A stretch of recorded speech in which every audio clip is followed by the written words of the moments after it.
teatro o de cuadros en las galerías, ¿verdad? Las exposiciones, bueno, todo eso es cultura también. Pero la cultura es sobre todo el sistema de símbolos que la gente crea para comunicarse y para identificarse. Y el fútbol forma parte de ese sistema de símbolos. ¿Y de qué manera? Hay que ver. A mí siempre me llena de estupor cómo cuando se hace una historia del siglo XX no se menciona el fútbol. Las historias del siglo XX rara vez mencionan al fútbol. Y el fútbol es un protagonista. La cobertura del deporte en México nos ha traído grandes publicaciones dedicadas al medio. Hoy en Hijos de la Historia revisaremos el paso durante el siglo XX al que, en palabras de la misma publicación, es el primer diario deportivo del mundo, La Afición.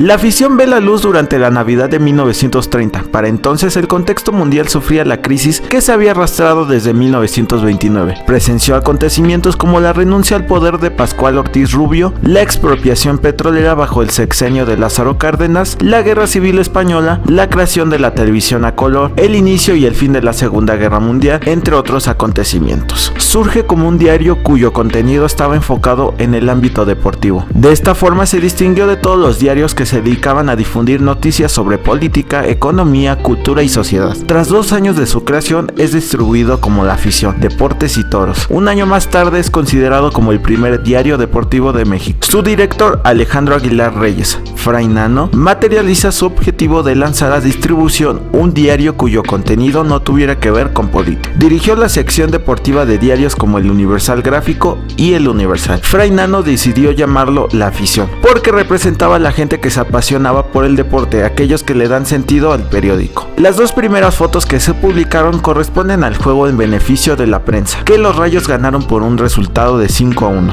Ya para 1950, Rafael Ruano se hace cargo de la dirección del diario. Entre sus periodistas importantes se encontraban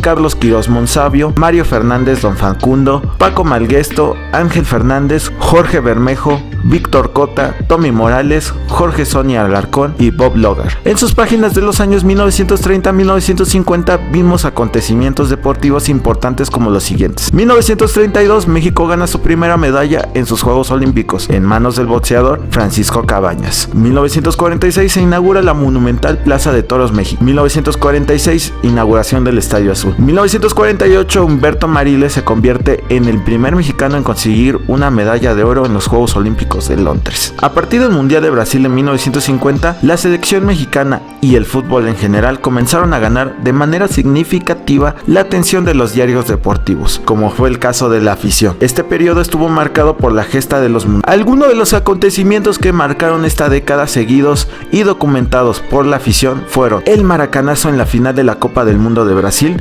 donde el equipo brasileño perdió frente a Uruguay, el Mundial de Suiza de 1954, el surgimiento de la figura futbolística mundial Pelé. Por otra parte, los años 60 marcaron la celebración de los Juegos Olímpicos en México, siendo los primeros juegos en realizarse en un país latinoamericano. Algunos de los hechos más importantes abordados por La Afición fueron la medalla de Juan Botella Medina, que ganó el bronce en el trampolín de 3 metros y regresó a México como todo un héroe. Primera victoria de la selección mexicana de fútbol en el Mundial de Chile de 1962. El lamentable fallecimiento de Ricardo, el menor de los hermanos Rodríguez, en el primer día de práctica en el Gran Premio de México en 1962. El director de La Afición de 1961 a 1980 fue Antonio Andere. También trabajaron dentro de la revista personalidades como Jorge Bermeje García y Rafael Ruano Uribe, que incluso también llegó a ser director de La Afición. Los medios de comunicación estimularon un patriotismo en la selección mexicana, y esto terminó por convertirse en un nuevo símbolo nacional. Todo esto para promover una comunidad culturalmente homogénea, apuntando a la unidad política y cultural. En el país y en el mundo, estas 2 décadas estuvieron llenas de acontecimientos importantes para la historia. Por un lado, se estaba viviendo la Guerra Fría, lo que hacía que el elemento bélico estuviera inmerso incluso en el espectáculo deportivo. Y por otro, el país se veía envuelto en problemáticas continuas, como fue el sismo de 7.8 grados que acabó con la vida de 700 personas e hizo caer el ángel de la independencia, y el lamentable acontecimiento del 2 de octubre de 1968, con la violenta represión al movimiento estudiantil en la Plaza de las Tres Culturas en Tlatelolco.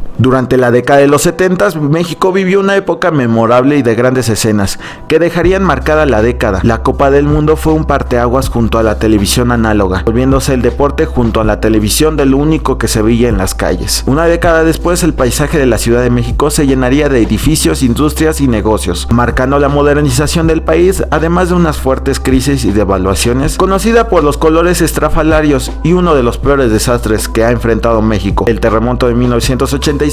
La afición siguió manteniéndose como un diario deportivo. Acontecimientos deportivos importantes: el Mundial de México 1970, la muerte de Pedro Rodríguez, la década de Maradona, el surgimiento de Julio César Chávez, el santo como ícono popular. Ya para los últimos 15 años, Martín del Palacio, Rafael Ocampo y Carlos Contreras Legaspi estuvieron al frente del diario, relatando momentos como finales de la Liga Mexicana de Fútbol, el ascenso de figuras deportivas como Michael Jordan, el boxeador mexicano Julio César Chávez, o eventos como la Copa del Mundo en Francia de 1998 y demás eventos deportivos. Como vemos, esta publicación presenció prácticamente todos los eventos deportivos importantes de México y el mundo. ¿Conocías la historia de este diario deportivo durante el siglo XX? Soy Aarón Valverde, espero te haya gustado el video, nos vemos hasta la próxima. Chao, chao, mundiales.